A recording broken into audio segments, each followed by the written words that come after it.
Lesen dibatalkan dan barang jualan disita. Ini tindakan yang akan diambil terhadap peniaga Bazar Ramadan dan Bazar Aidilfitri anjuran Dewan Bandaraya Kuala Lumpur DBKL sekiranya melanggar peraturan sama ada menjual atau menyewakan tapak perniagaan kepada pihak lain.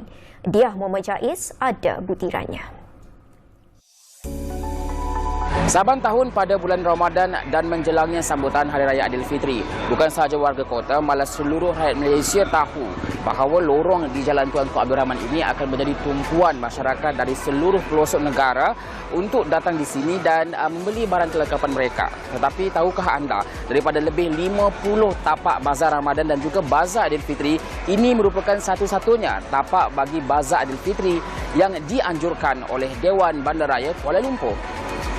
Menurut Pengarah Jabatan Pelesenan dan Pembangunan Perniagaan atau JPPP DBKL, Zulkifli Muhammad, terdapat 57 kawasan yang dihaskan untuk Bazar Ramadan dan Bazar Aidilfitri di seluruh Kuala Lumpur.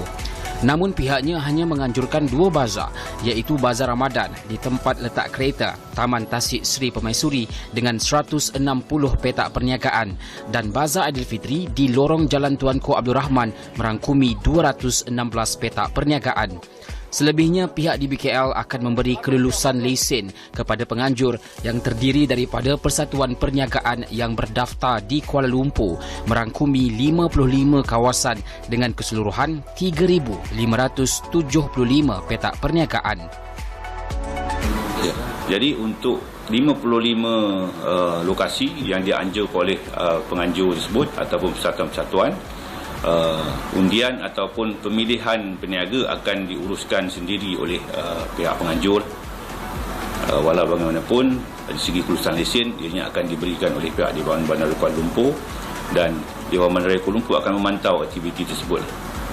Antara peraturan yang ditetapkan DBKL terhadap peniaga ialah perlu sentiasa mempamerkan lesen yang diberikan, menjaga kebersihan dan keselamatan serta peniaga di Bazar Ramadan khususnya yang menjual juadah berbuka puasa perlu mengambil suntikan typhoid.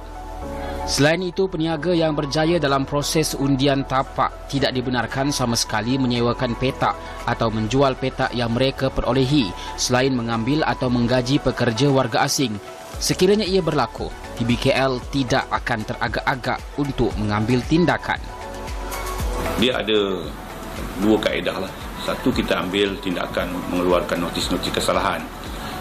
Jadi yang kedua itu, kita ambil tindakan serta-merta. Sekiranya mereka kita dapati berlaku penjualan tapak atau menggaji pekerja asing atau menyewakan kepada pekerja ataupun kepada warga asing, maka tindakan membatalkan lesen akan diambil dan tindakan menyita barang jualan juga boleh dilaksanakan pada masa yang sama.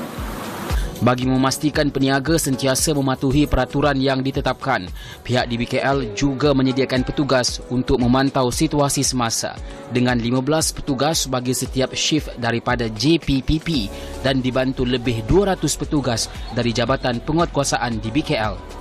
Bazar Ramadan DBKL di Tasik Sri Permaisuri akan bermula 23 Mac sehingga 21 April, 3 petang hingga 8 malam.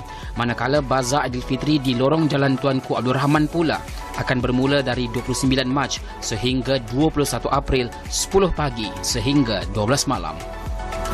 Walau bagaimanapun, untuk minggu-minggu terakhir sebelum kita menyambut perayaan Aidilfitri, kebiasaannya kita lihat apabila aktiviti perniagaan tersebut bertambah rancak pada masa tersebut, maka pihak mentadbiran Dewan Bandaraya Kuala Lumpur kebiasaannya akan memberi lanjutan masa dan pada tahun-tahun yang lepas kita benarkan peniaga berniaga sehingga jam 2 pagi.